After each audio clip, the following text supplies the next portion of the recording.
Hello everyone, welcome to my channel. मेरा नाम है शिवी और आज हम स्टार्ट करने वाले हैं क्लास 8 एनसीईआरटी साइंस का चैप्टर नंबर 8, जिसमें हम सेल स्ट्रक्चर और उसके फंक्शंस के बारे में डिस्कस करेंगे। सेल क्या होता है, इसका स्ट्रक्चर कैसे होता है, इसमें कौन कौन से ऑर्गेनल्स प्रेजेंट होते हैं और उनका फंक्शन क्या होता है, ये सब आज हम डिस्कस करने वाले हैं। ह्यूमन सेल्स क्या होती है, प्लांट सेल्स क्या होती हैं, वो आपस में एक जैसी होती हैं या अलग अलग होती हैं, ये सब आपको इस चैप्टर में सीखने को मिलेगा। ठीक है, चलिए स्टार्ट करते हैं। जैसे कि हमको पता है कि हमारे आसपास में सारे या तो लिविंग रहते हैं या फिर नॉन लिविंग थिंग्स रहती हैं। ठीक है, अब लिविंग ऑर्गेनिज्म जो होते हैं वो कुछ बेसिक फंक्शंस परफॉर्म करते हैं। डिफरेंट सेट्स ऑफ ऑर्गन्स होते हैं जो क्या करते हैं, वेरियस फंक्शंस को परफॉर्म करते हैं। बेसिक स्ट्रक्चरल यूनिट जो होती है ऑर्गन की, वो होती है सेल। ये जो हमारी बॉडी है ना, वो अलग अलग ऑर्गन से बनी हुई है। ऑर्गन जो है वो टिश्यू से बने हुए हैं और टिश्यूज जो है वो सेल से बने हुए हैं। तो हमारे पूरी बॉडी की जो बेसिक यूनिट है, बेसिक स्ट्रक्चरल यूनिट है हमारी बॉडी की, वो है हमारी सेल्स। सेल जो होती है उसको हम किससे कंपेयर कर सकते हैं, ब्रिक से कंपेयर कर सकते हैं। जैसे फॉर एग्जांपल, जब कोई आप बिल्डिंग देखते हो तो पूरी बिल्डिंग आपको एज अ होल दिखती है, लेकिन वो किससे बनी हुई है, छोटी छोटी जो ब्रिक्स होती हैं उनसे मिलकर बनी हुई है।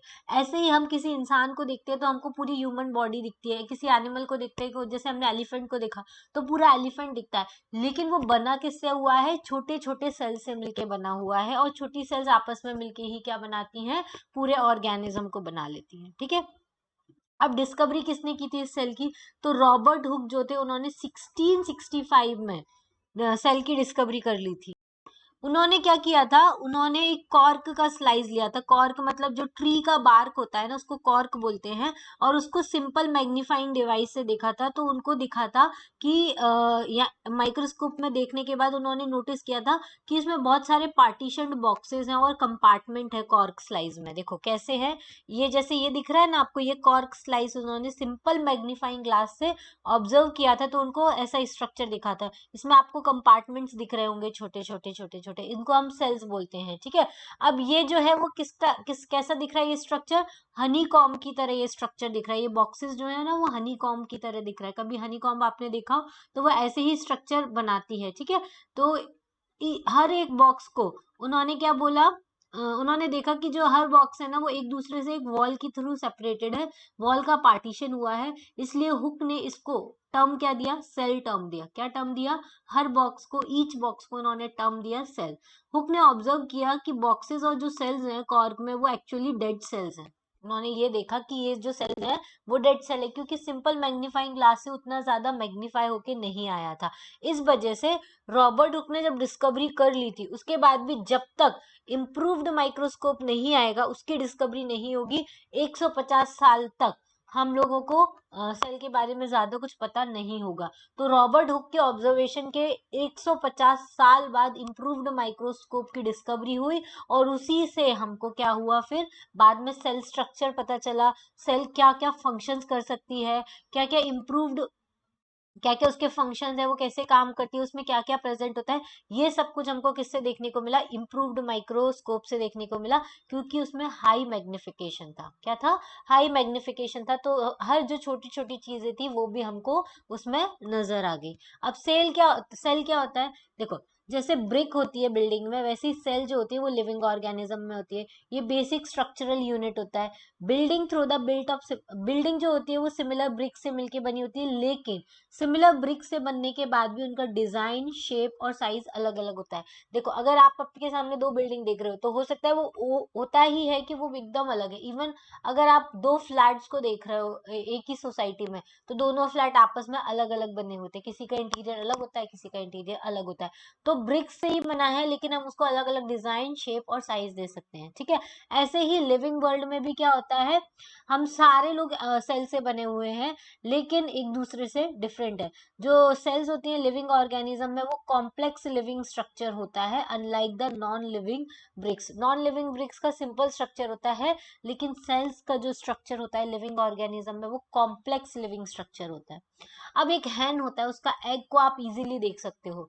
इट इज अ सेल और अ ग्रुप ऑफ सेल, ये एक पूरा सेल होता है या फिर ग्रुप ऑफ सेल होता है। जो एग का हेन का एग होता है वो क्या करता है, सिंगल सेल को रिप्रेजेंट करता है, और ये इतना बड़ा तो होता है कि हम इसको नेकेड आई से देख सकते हैं, ठीक है। अगर आपने एग देखा हो तो व्हाइट कलर का ऐसे होता है, और उसके अंदर कुछ लिक्विड पार्ट भरा होता है और एक छोटा सा येलो पार्ट होता है, ठीक है। ये जो पूरा पार्ट बनाता है इसी को हम क्या बोलते हैं, एग बोलते हैं। ये सेल की तरह ही होता है। सेल भी क्या होता है, एक ऐसे ऊपर एक पार्ट होता है, बीच में उनका न्यूक्लियस होता है, और बीच में एक लिक्विड भरा होता है जिसको हम क्या बोलते हैं, साइटोप्लाज्म बोलते हैं, ठीक है। और बीच में जो येलो पार्ट एग में होता है वही हमारी सेल्स में भी होता है, जिसको हम क्या बोलते हैं, न्यूक्लियस बोलते हैं, क्लियर।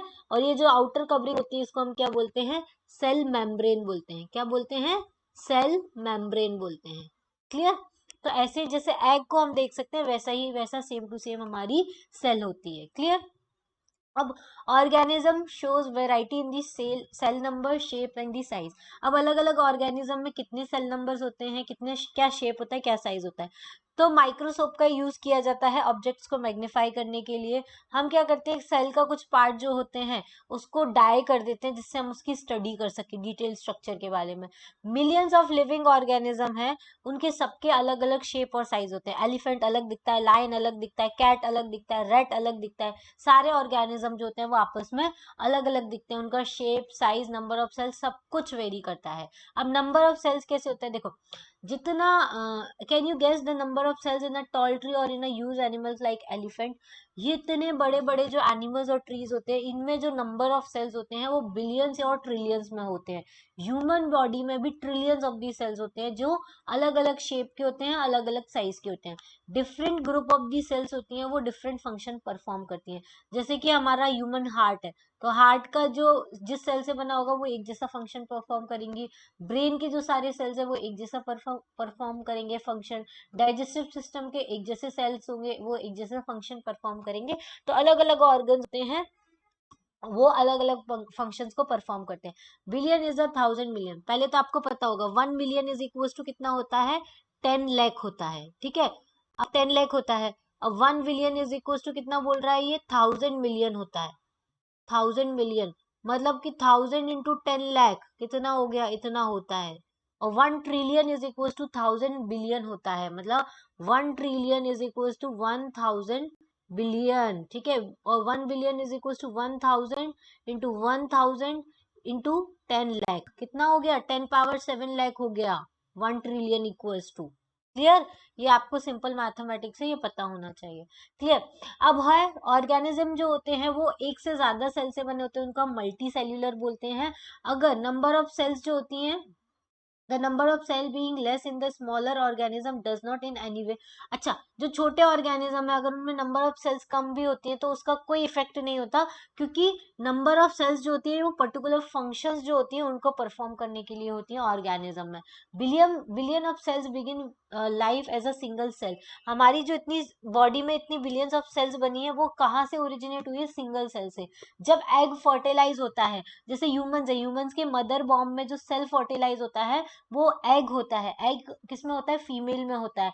एग फीमेल में जो होता है वो सिंगल सेल का बना होता है, और उससे जो स्पर्म्स फर्टिलाइज होते हैं वो भी सिंगल सेल के बने होते हैं। तो सिंगल सेल ही जो होता है वो फर्टिलाइज होके क्या होने लग जाता है, मल्टीप्लाई होने लगता है, और नंबर ऑफ सेल्स जो होती हैं वो इंक्रीज हो जाती हैं और डेवलपमेंट स्टार्ट हो जाता है, ठीक है। ऑर्गेनिज्म, कुछ ऑर्गेनिज्म ऐसे भी होते हैं जो सिंगल सेल से बने होते हैं, जिसको हम क्या बोलते हैं, सिंगल सेल्ड ऑर्गेनिज्म और यूनिसेल्यूलर। यूनि मतलब वन, सेल्यूलर मतलब एक सेल से बना हुआ जो ऑर्गेनिज्म होता है उसको यूनिसेल्यूलर बोलते हैं, और मल्टीपल सेल से जो बना होता है उसको हम मल्टी सेल्यूलर बोलते हैं, क्लियर। चलिए नेक्स्ट है अब हमारा सिंगल सेल्ड ऑर्गेनिज्म जो होते हैं वो भी सारी नेसेसरी फंक्शंस परफॉर्म करते हैं जैसे कि मल्टी सेल्यूलर ऑर्गेनिज्म परफॉर्म करते हैं। सिंगल सेल्ड ऑर्गेनिज्म जैसे कि अमीबा हुआ, ये क्या करता है, अपना फूड कैप्चर करेगा, उसको डाइजेस्ट करेगा, रेस्पायर करेगा, एक्सक्रीट करेगा, ग्रो करेगा, रिप्रोड्यूस करता है। तो ये तो सब कुछ कर रहा है जो एक मल्टी सेल्यूलर ऑर्गेनिज्म करता है, ठीक है। बस मल्टी सेल्यूलर ऑर्गेनिज्म में क्या होता है, ग्रुप ऑफ स्पेशलाइज्ड सेल्स होती हैं जो पर्टिकुलर फंक्शंस को परफॉर्म करती हैं, और ये ग्रुप ऑफ स्पेशलाइज्ड सेल्स जो होती हैं वो क्या होती हैं, वो टिश्यूज होती हैं। और टिश्यूज जो होती हैं आपस में मिलके क्या बनाती है, ऑर्गन। जैसे मान लो डाइजेस्टिव सिस्टम है, डाइजेस्टिव सिस्टम में क्या होंगे, अलग अलग डाइजेस्टिव टिश्यूज होंगे, और उन सारे डाइजेस्टिव टिश्यू से मिलके क्या बना होता है, डाइजेस्टिव ऑर्गन बना होता है, ठीक है। ये जो टिश्यूज होते हैं वो किससे बने होते हैं, वो ग्रुप ऑफ सेल से मिलके बने होते हैं। एक टिश्यू है, मतलब अगर डाइजेस्टिव टिश्यू का एक पार्ट ले लिया हमने, जैसे मतलब एलिमेंट्री कैनाल के टिश्यूज हैं, एलिमेंट्री कैनाल के जो टिश्यूज हैं उसमें सब में similar type of the cells होंगी और वो सिमिलर फंक्शन परफॉर्म करेंगी, ठीक है। तो ये होता है। तो इन शॉर्ट हम बोल सकते हैं कि जो सेल्स होती हैं, ग्रुप ऑफ सेल्स होती है, वो मिलके आपस में क्या बनाते हैं, टिश्यूज बनाते हैं। और ग्रुप ऑफ टिश्यूज जो होते हैं वो आपस में मिलकर क्या बनाते हैं, ऑर्गन्स बनाते हैं। और ग्रुप ऑफ ऑर्गन्स जो होते हैं वो आपस में मिलकर ह्यूमन और एनिमल बॉडी बनाते हैं। क्लियर, समझ में आया। चलिए आगे हम देखते हैं। ये तो हमने देख लिया। उसके बाद देखिए, द टीचर में show a permanent slides of the amoeba and the paramecium under a microscope. Alternately can collect the pond water and show these organisms preparing the slides. देखो कुछ नहीं, उन्होंने अमीबा और पैरामीशियम को बताया है माइक्रोस्कोप के अंदर। अब शेप कैसा होता है सेल का, देखो जो हमारा अमीबा होता है उसका कोई शेप डिफाइंड नहीं होता। अमीबा जो होता है उसका कोई डेफिनेट शेप नहीं होता है, अनलाइक अदर ऑर्गेनिज्म। जैसे ह्यूमन बीइंग्स है, उसका पर्टिकुलर ह्यूमन का अपना एक शेप होता है, पर्टिकुलर एनिमल का अपना एक शेप होता है, लेकिन अमीबा का कोई डेफिनेट शेप ही नहीं होता है। वो कीप ऑन चेंजिंग, मतलब हमेशा चेंज करता रहता है। उसके बॉडी में से प्रोजेक्शंस निकलते हैं अलग अलग लेंथ के, जो बाहर आते हैं आउट ऑफ इट्स बॉडी। इसको हम क्या बोलते हैं, स्यूडोपोडिया। स्यूडोपोडिया मतलब फॉल्स फीट हम इसको बोलते हैं। ये क्या करता है, अपनी बॉडी में से प्रोजेक्शंस बाहर निकालता है और उन प्रोजेक्शन से क्या करता है, फूड को कैप्चर करता है और अपनी बॉडी में स्वेल मतलब ले लेता है अंदर, ठीक है। तो ये जो वो फॉल्स फीट बनाता रहता है इसको हम क्या बोलते हैं, स्यूडोपोडिया बोलते हैं। ये आपने क्लास 7th में पढ़ा होगा। प्रोजेक्शन, ये जो प्रोजेक्शंस होते हैं हमेशा परमानेंट नहीं रहते हैं, ये अपीयर होते हैं, डिसअपीयर होते हैं। जैसे जैसे अमीबा जो है वो मूव करता है या फिर फीड करता है कोई फूड को लेने के लिए। What advantage does amoeba drives by changing shape. तो अमीबा को क्या एडवांटेज होते हैं ये शेप चेंज करने में, एक तो वो मूव कर पाता है इसकी वजह से, और अपना फूड कलेक्ट कर पाता है। क्लियर। अब the change in the shape is due to the formation of pseudopodia की वजह से होता है, जिसके वजह से उसका मूवमेंट हो सकता है और वो फूड को कैप्चर कर सकता है। क्लियर। उसके बाद होती है हमारी वाइट ब्लड सेल्स जो ह्यूमन बॉडी में प्रेजेंट होती हैं। वो another example of a single cell which can change it shape. मतलब हमारी ह्यूमन बॉडी में जो WBC प्रेजेंट होती है ब्लड में, वो भी,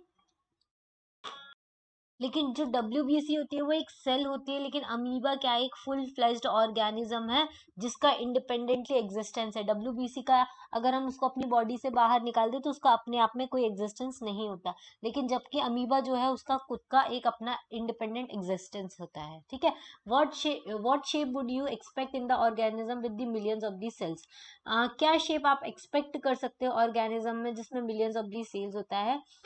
देखो डिफरेंट सेल्स होती हैं, जैसे कि ब्लड सेल्स हो गई, मसल सेल्स हो गई, नर्व सेल्स हो गई। ह्यूमन बीइंग्स में डिफरेंट शेप्स होते हैं, और इनके जो डिफरेंट शेप्स होते हैं वो रिलेटेड होते हैं उनके स्पेसिफिक फंक्शन से। सेल्स जो हो सकती हैं वो राउंड भी हो सकती हैं, स्पेरिकल भी हो सकती हैं और इलोंगेटेड भी हो सकती हैं। कुछ सेल्स जो होती है वो लॉन्ग होती हैं, पॉइंटेड होती हैं at the both the ends. They exhibit in a spindle shape. इनका स्पिंडल शेप होता है, देखो 8.4b में दिखाया हुआ है, ये देखिए।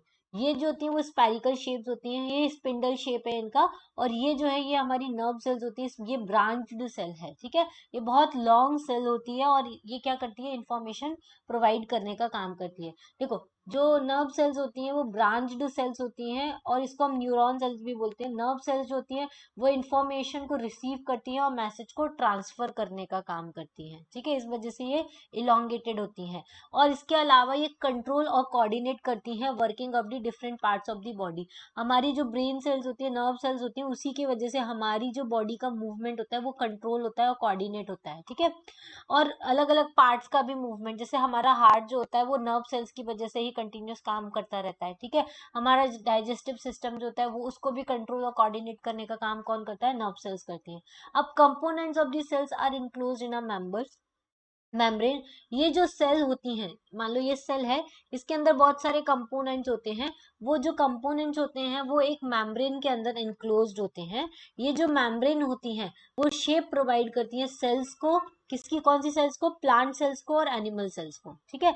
मेम्ब्रेन की वजह से ही उनका शेप और साइज जो होता है वो फिक्स होता है। सेल वॉल जो होती है वो एडिशनल कवरिंग होती है किसके ऊपर, प्लांट सेल्स के ऊपर। मतलब जो ह्यूमन सेल्स और एनिमल सेल्स होती है ना वो नॉर्मल ऐसी होती है, लेकिन जो प्लांट सेल्स होती है उसके पास ये सेल मेम्ब्रेन तो होती है, उसके अलावा एक और कवरिंग होती है जिसको हम क्या बोलते हैं, सेल वॉल बोलते हैं। ये सेल वॉल की वजह से ही जो हमारे प्लांट्स होते हैं वो कैसे होते हैं, रिजिड, उनको रिजिडिटी प्रोवाइड करती है और शेप प्रोवाइड करती है।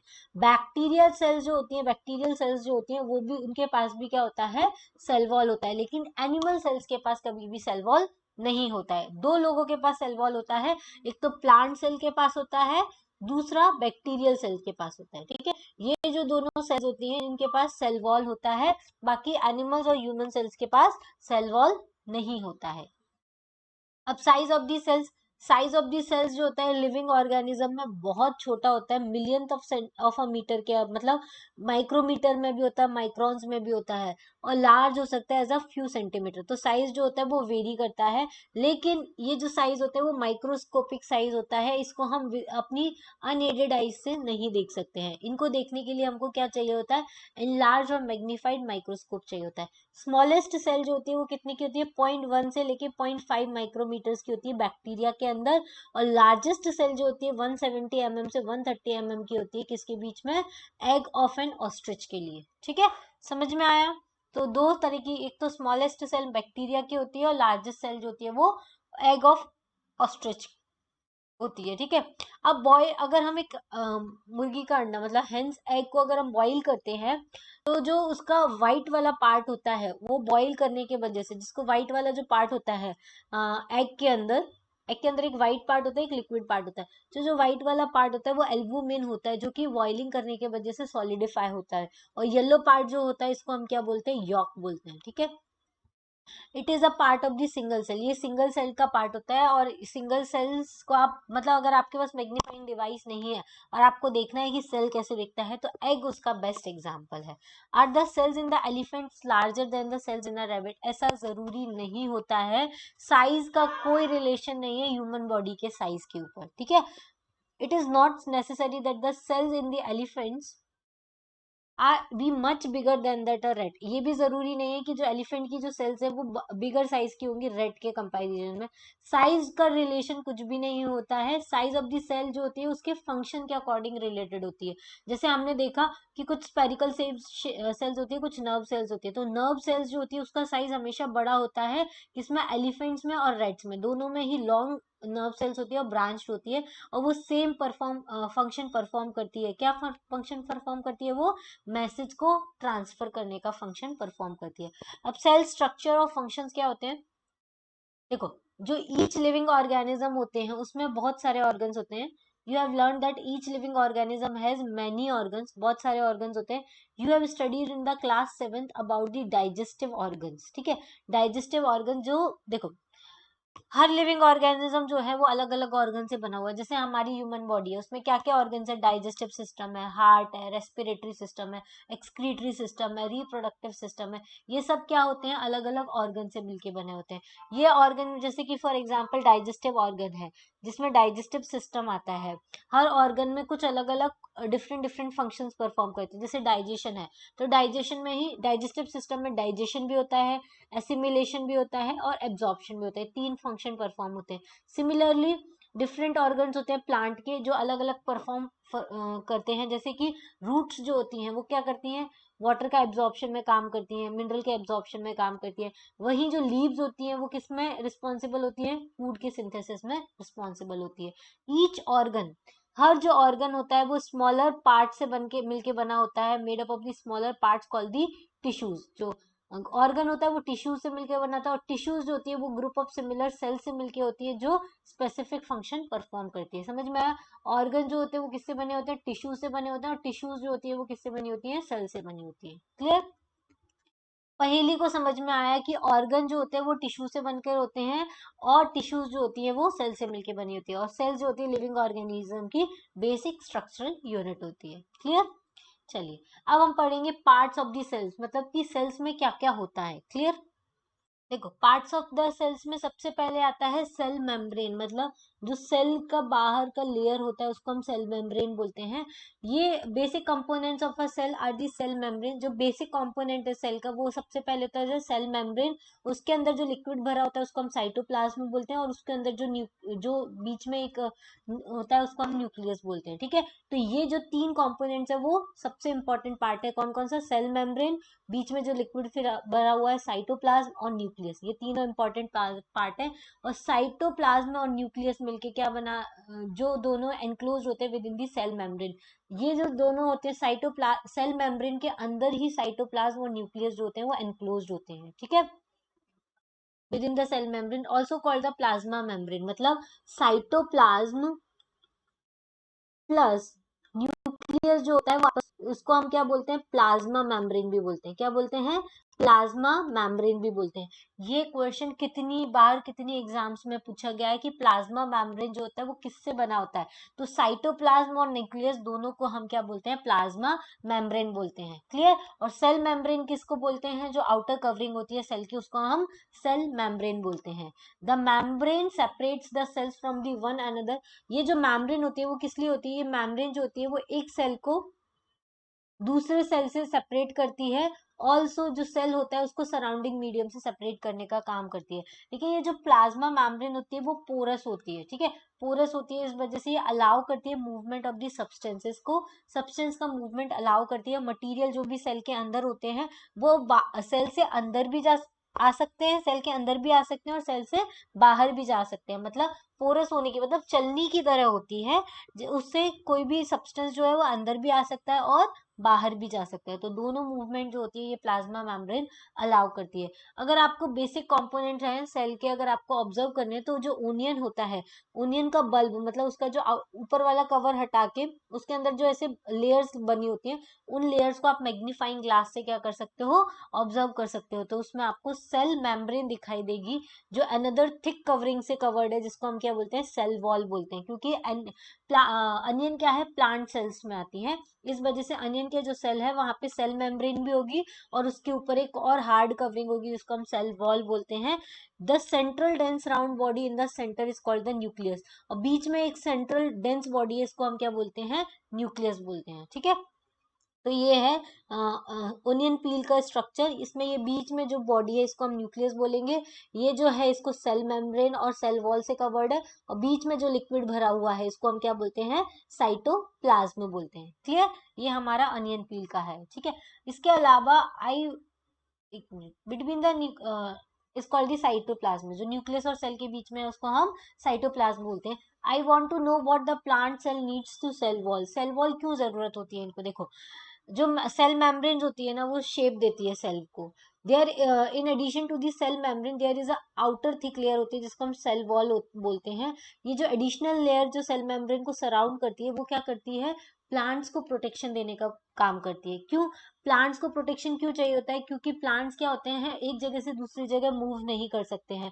तो जो टेम्परेचर में वेरिएशन है, हाई विंड स्पीड है, एटमॉस्फेरिक मॉइस्चर में चेंज हो रहा है, इन सब में एक्सपोज्ड रहते हैं वो, क्योंकि एक जगह से दूसरी जगह मूव नहीं कर सकते हैं। इस वजह से इनकी जो सेल वॉल होती है वो इनको क्या करती है?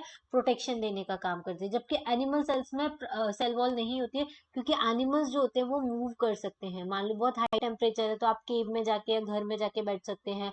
बहुत तेज हवा चल रही है तो आप घर में जा सकते हैं, एक जगह से दूसरी जगह मूव कर सकते हैं। लेकिन प्लांट्स जो होते हैं वो मूव नहीं कर सकते हैं। सेल्स जो होती हैं हम उनको ऑब्जर्व कर सकते हैं इन द लीफ पील, ट्रांडिस्केंटिया, इलोडिया और रियो, इन सारी में लीफ पील में हम सेल्स को ऑब्जर्व कर सकते हैं। You can prepare a slide in the case of the onion also. पहली एंड आस्क बूझो, ask if he can observe the animal cells. अगर उनको एनिमल सेल्स को ऑब्जर्व करना है तो वो क्या कर सकते हैं? आप क्या कीजिए, क्लीन टूथपिक लीजिए या मैच स्टिक लीजिए जिसका टिप ब्रोकन ना हो।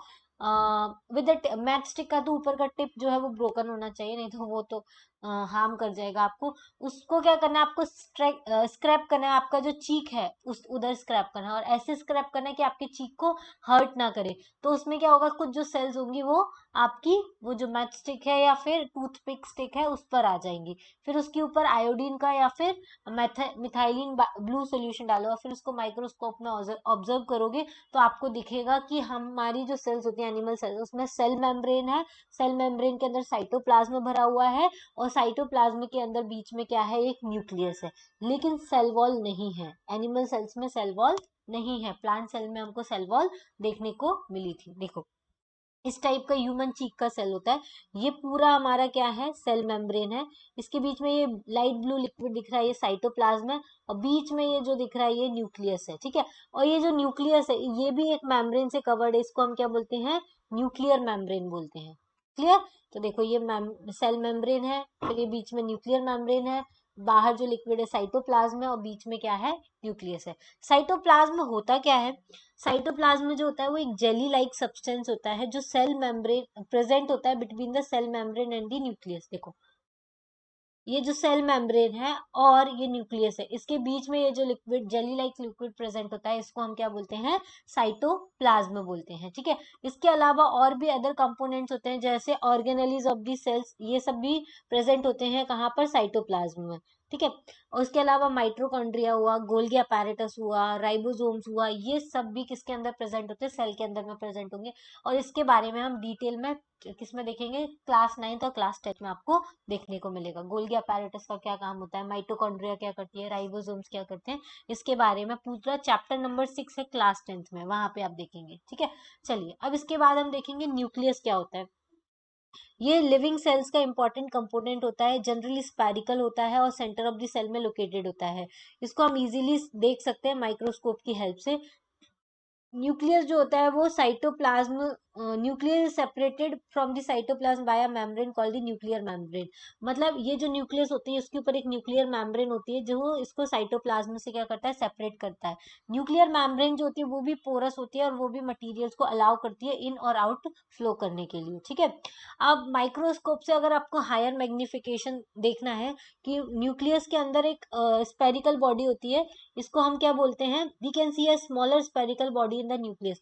मतलब न्यूक्लियस के अंदर भी एक छोटी सी स्पेरिकल बॉडी होती है जिसको हम क्या बोलते हैं, न्यूक्लियोलस बोलते हैं। क्या बोलते हैं, न्यूक्लियोलस बोलते हैं। ठीक है, न्यूक्लियस में इसके अलावा और थ्रेड लाइक स्ट्रक्चर्स भी होते हैं जिसको हम क्या बोलते हैं, क्रोमोसोम्स बोलते हैं। ये क्या करते हैं, जीन्स को कैरी करते हैं, मतलब इनहेरिटेंस प्रॉपर्टी को कैरी करते हैं। ये जो पेरेंट्स के जो कैरेक्टर्स होते हैं वो पेरेंट्स से अपनी ऑफस्प्रिंग में ट्रांसफर करते हैं। क्रोमोसोम्स को आप तभी देख सकते हो जब एक सेल डिवाइड होती है। सेल हमेशा कहाँ से डिवाइड होती है, उसके न्यूक्लियस से डिवाइड होती है। जब ये सेल डिवाइड होगी तो न्यूक्लियस डिवाइड होगा, न्यूक्लियस डिवाइड होगा तो आप क्रोमोसोम्स को देख सकते हो, न्यूक्लियोलस को देख सकते हो। ठीक है, क्रोमोसोम याद रखना है कि इनहेरिटेंस प्रॉपर्टी होती है, ये जीन्स को इनहेरिट करने का मतलब ट्रांसफर करने का काम करते हैं। अब जीन क्या होते हैं, ये इनहेरिटेंस होती है लिविंग ऑर्गेनिज्म में, जो कंट्रोल और ट्रांसफर करते हैं हेरिडिटरी कैरेक्टर्स को पेरेंट्स से ऑफस्प्रिंग में। पेरेंट्स के जो कैरेक्टर्स होते हैं वो ऑफस्प्रिंग में ट्रांसफर करने का काम करते हैं। जैसे आपके पेरेंट्स के पास कुछ कैरेक्टर्स है वो आपको दे देंगे, जैसे आपके फादर की ब्राउन आईज है तो हो सकता है आपकी भी ब्राउन आईज हो, आपकी मदर के कर्ली हेयर्स है तो आपके भी हो। लेकिन कभी कभी क्या होता है, ये जीन्स के कॉम्बिनेशन की वजह से पेरेंट्स से बच्चा कभी कभी डिफरेंट कैरेक्टरिस्टिक का पैदा हो सकता है। ठीक है, अब न्यूक्लियस क्या होता है, in addition to its role inheritance के अलावा ये क्या करता है, कंट्रोल सेंटर का काम करता है। सेल की सारी जो एक्टिविटीज होती है उसको कौन कंट्रोल करता है, न्यूक्लियस कंट्रोल करता है। ठीक है, the entire content of the living cell is known as the protoplasm. जो जितना भी कंटेंट होता है लिविंग सेल के अंदर वो उसको हम क्या बोलते हैं, प्रोटोप्लाज्म बोलते हैं। It includes cytoplasm and nucleus. Okay, sorry वो जो पहले बताया था वो गलत था। वो मैंने आपको बोला था ना, साइटोप्लाज्म प्लस न्यूक्लियस, ये दोनों मिलकर क्या बनाते हैं, प्रोटोप्लाज्म बनाते हैं। ये बहुत बार पूछा जाता है क्वेश्चन में। प्रोटोप्लाज्म बनाते हैं, प्लाज्मा मेम्ब्रेन नहीं बनाते। प्लाज्मा मेम्ब्रेन तो जो सेल की मेम्ब्रेन होती है उसी को हम बोलते हैं। ठीक है, ये प्रोटोप्लाज्म बनाते हैं। साइटोप्लाज्म प्लस जो न्यूक्लियस होता है वो क्या बनाते हैं, प्रोटोप्लाज्म बनाते हैं। Is called the living substance of the cell. ये जो प्रोटोप्लाज्म होता है इसी को हम क्या बोलते हैं, लिविंग सब्सटेंस बोलते हैं सेल का। क्या बोलते हैं, लिविंग सब्सटेंस बोलते हैं सेल का। साइटोप्लाज्म प्लस न्यूक्लियस याद रखना, living substance of the cell बोलते हैं इसको। क्लियर। अब पहली wants to know if structure of the nucleus is the same in the cells of the plants, animals and bacteria। क्या होगा अगर तीनों में जो स्ट्रक्चर होगा सेम होगा, लेकिन ऐसा होता नहीं है। जो न्यूक्लियस होता है बैक्टीरिया सेल का वो अच्छे से ऑर्गेनाइज्ड नहीं होता, जैसे कि मल्टी सेलुलर ऑर्गेनिज्म में होता है।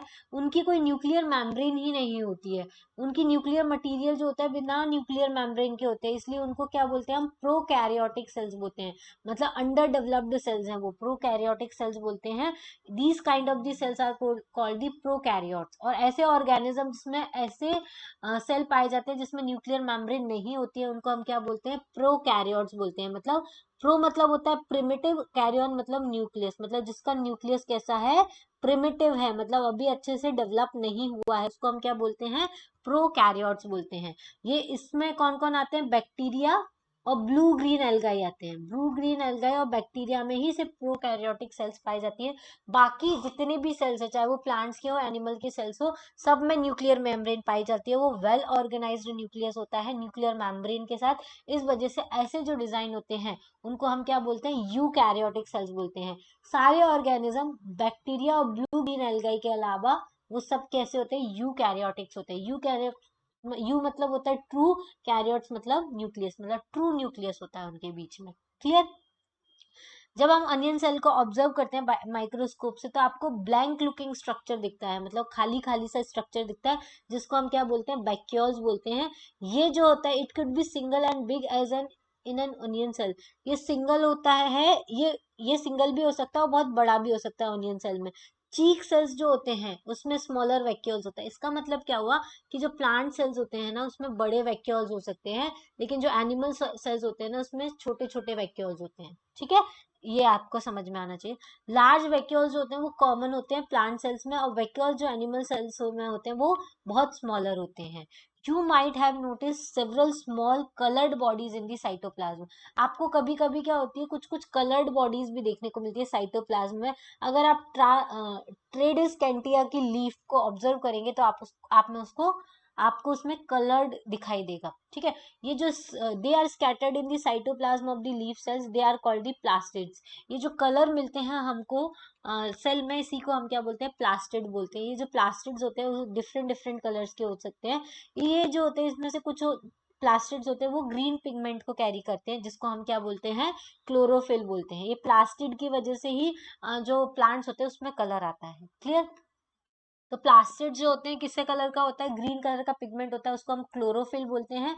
ग्रीन ग्रीन कलर का जो प्लास्टिड होता है इसको हम क्लोरोप्लास्ट भी बोलते हैं। क्या बोलते हैं, क्लोरोप्लास्ट बोलते हैं। और ग्रीन कलर इसी वजह से ये ग्रीन कलर देती है, किसको, लीव्स को कलर देते हैं। ठीक है, क्लोरोफिल और क्लोरोप्लास्ट जो प्रेजेंट होता है लीव्स में, ये किसके लिए एसेंशियल होता है, फोटोसिंथेसिस के लिए एसेंशियल होता है। इसी के प्रेजेंस में फोटोसिंथेसिस हो सकती है। इस अगर ये प्रेजेंट नहीं होगा तो फोटोसिंथेसिस नहीं होगी। इस वजह से एनिमल्स जो होते हैं वो फोटोसिंथेसिस नहीं कर पाते हैं, क्योंकि उसमें क्लोरोप्लास्ट जो होता है वो एब्सेंट होता है। क्लियर।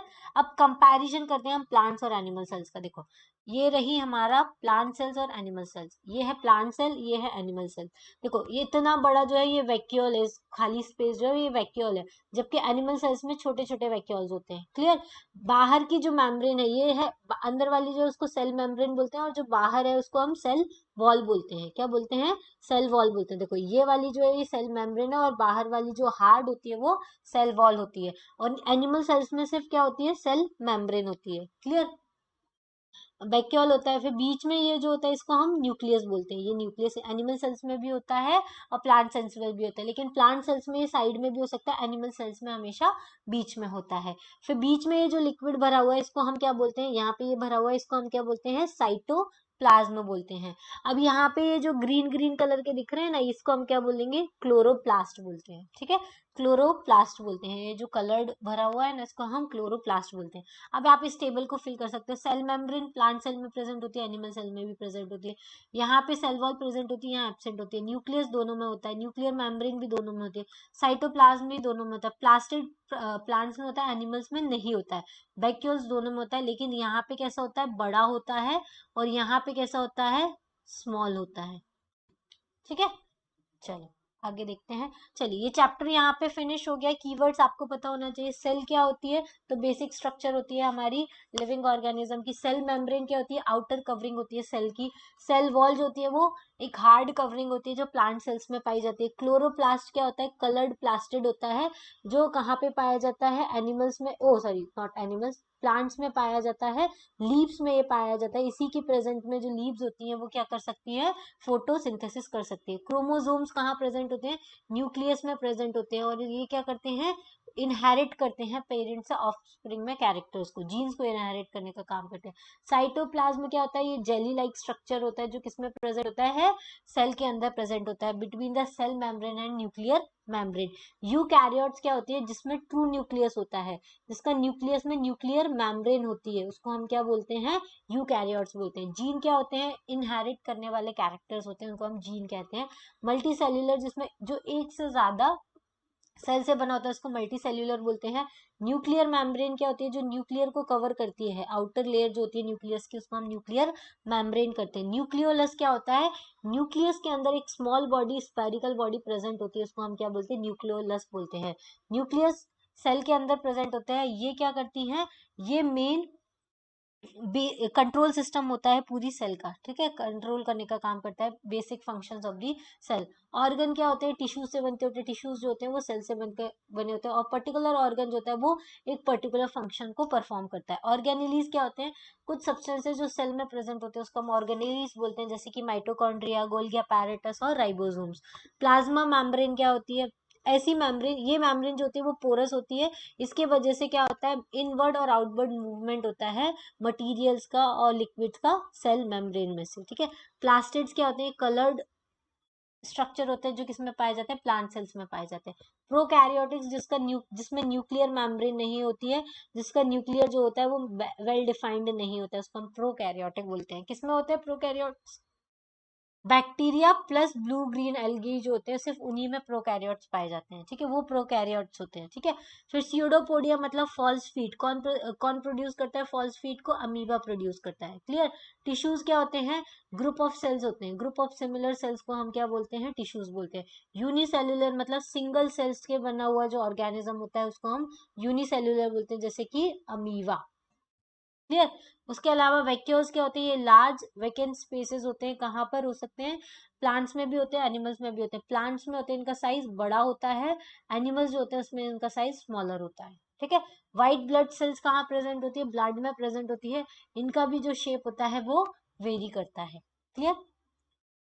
चलिए ये हम लोगों ने पढ़ लिया। व्हाट यू हैव लर्न में आप एक बार रिवाइज कर सकते हो। सारे ऑर्गेनिज्म जो होते हैं वो उनका smaller parts, all organism made of the smaller parts called the organ. सारे ऑर्गेनिज्म ऑर्गन से मिलके बने होते हैं। ऑर्गन्स जो होता है वो smaller made of the still smaller part, जिसको हम क्या बोलते हैं, सेल बोलते हैं। सेल को फर्स्ट डिस्कवर्ड किसने किया था, रॉबर्ट हुक ने डिस्कवर किया था 1665 में। सेल जो होता है उसमें वेराइटी ऑफ द शेप्स और exhibits a variety of shapes and the size, अलग अलग शेप की होती है, जैसे नर्व सेल्स लॉन्ग होती है, ब्लड सेल्स जो होती है वो राउंड होती हैं, ठीक है, ऐसे अलग अलग होती है। नंबर ऑफ सेल्स जो होती है वो ऑर्गेनिज्म टू ऑर्गेनिज्म वेरी करती है। कुछ सेल्स जो होती है वो बिग इनफ होती है जिसको हम नेकेड आई से देख सकते हैं, जैसे हेंस एग्जाम्पल है। फिर नेक्स्ट है some organism are single celled while other contains the large number of cells. Single cells में अमीबा आता है। सिंगल सेल्स मतलब यूनिसेल्युलर ऑर्गेनिज्म जो सारे बेसिक फंक्शन परफॉर्म करते हैं, जैसे कि मल्टी सेल्युलर ऑर्गेनिज्म करते हैं। सेल के तीन मेन पार्ट होते हैं, एक तो सेल मेम्ब्रेन, दूसरा साइटोप्लाज्म जिसके अंदर स्मॉलर कंपोनेंट्स और ऑर्गेनेलीज प्रेजेंट होते हैं, और तीसरा पार्ट जो होता है वो होता है न्यूक्लियस। न्यूक्लियस जो होता है वो साइटोप्लाज्म से सेपरेट होता है बाय न्यूक्लियस मेम्ब्रेन, ठीक है। Cell without the well organised nucleus lacking nuclear membrane is called the prokaryotic cell, मतलब जिसकी न्यूक्लियर मेम्ब्रेन नहीं होती है, वेल डिफाइंड न्यूक्लियस नहीं होता है, उसको हम प्रोकैरियोटिक सेल्स बोलते हैं। प्लांट सेल्स जो होती है वो एनिमल सेल्स से डिफर होती है क्योंकि उसके ऊपर एक एडिशनल लेयर होती है सेल मेम्ब्रेन के अलावा, जिसको हम सेल वॉल बोलते हैं, क्लियर। उसके बाद कलर्ड बॉडीज जो होती है जिसको हम प्लास्टिड बोलते हैं, वो भी प्लांट सेल्स में पाई जाती है। ग्रीन प्लास्टिड जो होता है उसको क्लोरोफिल बोलते हैं, या फिर हम इसको क्लोरोप्लास्ट बोलते हैं।